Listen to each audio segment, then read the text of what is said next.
பரமத்தி வேலூர் தொகுதியிலேருந்து பேசுகிறேங்க.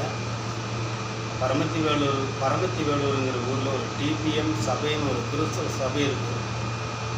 அது இப்போ கடந்த 4 அதாவது திராவிட முன்னேற்ற கழகத்தின் பீரியடில் 4 குண்டர்கள் 4-5 பேர் சும்மா திரளான ஒரு காம்பவுண்டு சுவரை மதிலை உடைத்து இந்த இடம் எங்களுடைய தான் அப்படின்னு சொல்லி ஆச்சரியம் பண்ணியிருக்காங்க.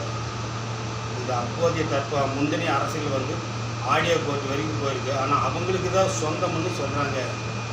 தமிழக முதலமைச்சர் கவனத்துக்கு கொண்டு போகிறீங்க. இதை சர்வ அதிகாரிகளுக்கு நீங்கள் சொல்லி அதை ஆய்வு பண்ணி அது முறைகேடான சம்பவம், அது தகுந்த நடவடிக்கை எடுக்குமாறு அன்புடன் கேட்டுக்கிறேன்.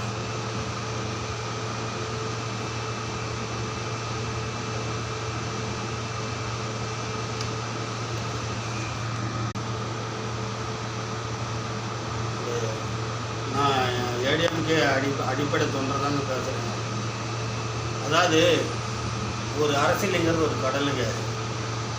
ஒரு கடலில் ஒரு அலை வீசு பார்த்தீங்களா, அலைன்னு ஒன்று வரும். கடல் ஒரு அலை வரும். அந்த அலையில் சாதாரண அலைக்கு சுனாமி அலைக்கு வித்தியாசம். அலையில் சாதாரண அலைக்கு சுனாமி அலைக்கு வித்தியாசம் இருக்குது.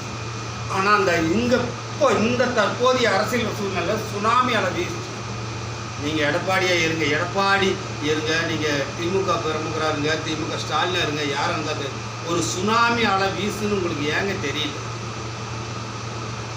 சாதாரண அலைக்கு சுனாமி அலைக்கு வீசுகிற வித்தியாசமே தெரியல. நீங்கள் என்ன அரசியல் பண்ணுறீங்க? எல்லா தொகுதிகளிலும் நான் ஏன் தோத்தேன் அதுக்கு உண்டான காரணம் மாவட்ட செயலாளர், தொகுதி ஒன்றிய செயலாளர் எல்லாத்துக்கும் நீங்கள் சொல்கிறீங்க. நீங்கள் குளத்தூர் நீங்கள் ஏன் தோத்தீங்க? அதுக்கு யார் கேட்குறது? உங்கள்கிட்ட தானே கேட்கணும். சென்னை கண்ட்ரோல் நீங்கள், குளத்தூரில் வேட்பாளர் நீங்கள் ஏன் தோத்தீங்க? குளத்தூரில் யார் போய் கேட்குறது? உங்களை கேட்கணுமல்ல.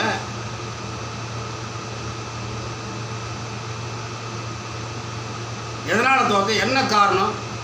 எதனால் தோற்ற? ஒவ்வொரு மாவட்டத்தில் எல்லாத்துக்கும் அடிபட்டுருக்கிறீங்க. நீங்கள் ஏன் தோற்றீங்க? குளத்தூரில் சொந்த மண்ணில் தோற்குறீங்க. சென்னை என் கண்ட்ரோலுங்கிற சென்னை மண்ணில் நீங்கள் தோற்றுருக்கிறீங்க. எல்லாம் ஆய்வு பண்ணுங்கள்.